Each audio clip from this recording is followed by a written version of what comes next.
খুব ইচ্ছে হয় আমি সাহিত্যিক নই, তবু আজ সাহিত্য সাজাতে ইচ্ছে হয় প্যালেস্টাইনের সকল শহীদদের চিরস্বপ্নকে নিয়ে। আমি গল্পকার নই, তবু ফিলিস্তিনের নিত্যদিনের ঘটনা প্রবাহকে আগামী প্রজন্মের জন্য প্রেরণা আর জিহাদের গল্পে সাজাতে ইচ্ছে হয়, যেন আগামীর পৃথিবী জানতে পারে ইসরায়েল নামক হিংস্র জানোয়ারগুলো বনের জানোয়ারকেও হার মানিয়েছিল। আমি গীতিকার নই, কিন্তু আজ ফিলিস্তিনের সাহসী যোদ্ধাদের জন্য রণসঙ্গীত লিখতে বড় ইচ্ছে হয়। ইতিহাস নিয়ে পড়লেও এখন আর আমি ইতিহাস চর্চা করি না, কিন্তু আমার এখন ইচ্ছে হয় আল আকসার মুসল্লিদের উপর বর্বর হামলাকে আগামীর জন্য ইতিহাস হিসেবে লিখে যেতে।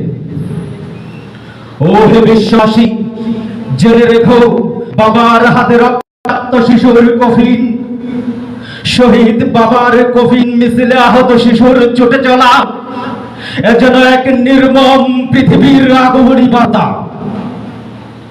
দুবাহারা পঙ্গু ফিলিস্তিনের মুজাহিদ যখন ইসরায়েলের কামানের সামনে পাথর নিয়ে বুক উঁচিয়ে দাঁড়িয়ে যায়, মিসাইলের সামনে যখন স্বামী ও সন্তানকে রেখে আমার ফিলিস্তিনি বোন পাথর নিয়ে যুদ্ধের ময়দানে মোকাবিলা করে, তখন আমার লিখতে নয়, শরীরের সমস্ত শক্তি দিয়ে গোটা পৃথিবীকে জানাতে ইচ্ছে হয়, চেয়ে দেখো হে পৃথিবী, ফিলিস্তিনের মজলুম জনপদের নারী, শিশু আর ইমানের বলে বলিয়ান যুবকদের দিকে চেয়ে দেখো।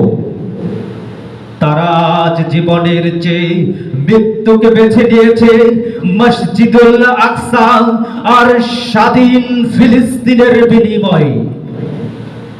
তাদের হৃদয়ে আজ কেবলই ফিলিস্তিন, ফিলিস্তিন আর ফিলিস্তিন। রক্তের প্রতিটি কণিকায় আজ মসজিদুল আকসার আজানের ধ্বনি বাজে। শুনে রেখো হে অভিশপ্ত ইসরায়েল, আল্লাহ কোন জালেমকে ছেড়েন না। লক্ষ লক্ষ শহীদ আর গাজীর ত্যাগের বিনিময়ে আল আকসার বিজয় হবেই হবে ইনশাআল্লাহ। ফিলিস্তিন ফিরে পাবে তার পূর্ণ স্বাধীনতা ইনশাআল্লাহ।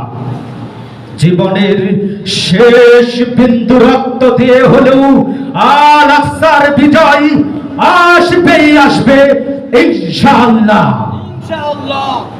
মুসলিম আমি, সংগ্রামী আমি, আমি চির রণবীর, আল্লাহকে ছাড়া নারে তাকবীর, লিল্লাহি তাকবীর, লিল্লাহি তাকবীর। ধন্যবাদ সুধীবৃন্দ, আপনারা যারা আজকের এই বিশুদ্ধ কোরআন তেলাওয়াত